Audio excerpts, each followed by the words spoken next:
আমি সরজমিনে গিয়ে নীল জল আমি খুঁজে পাই, আমি নিজে এই ঘটনাটা শোনার পরে আমি গেছি। কেননা পানীয় জলের নিরাপত্তাটা সবার আগে আমাদের দেখতে হবে, এই বিষয়ে আমরা অত্যন্ত সতর্ক।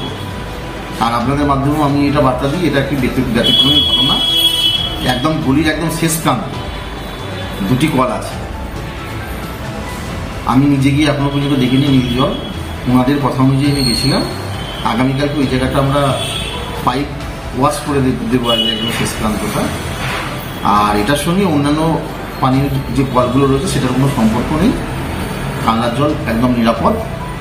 আপনাদের মাধ্যমেই এই বার্তাটা আমি সকল কালনাবাসীর কাছে পৌঁছে দিচ্ছি।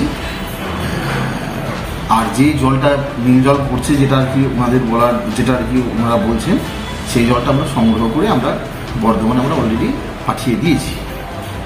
এবং সেই নমুনাটা আসুক এভাবে সেটা দেখা যায়। তবে এইটুকুনি বলতে পারি পানীয় জল কিন্তু অত্যন্ত নিরাপদ কালনা শহরে, আমি এইটুকুনি বলতে পারি। ওখানে নীল জল পড়ছিল। কোথা থেকে? 4 দিন আগে কল থেকে, টাইম কল থেকে। আচ্ছা, প্রথমে জল আসার সময়, আবার লাস্ট টাইমে জল যাওয়ার সময় সামনে একটু পড়ছিল।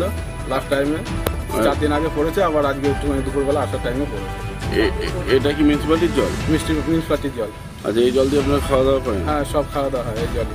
যাতে আপনারা মানে কি বুঝছেন বিষয়টা? সেটা এখন পৌরসভায় জানানো হয়েছে।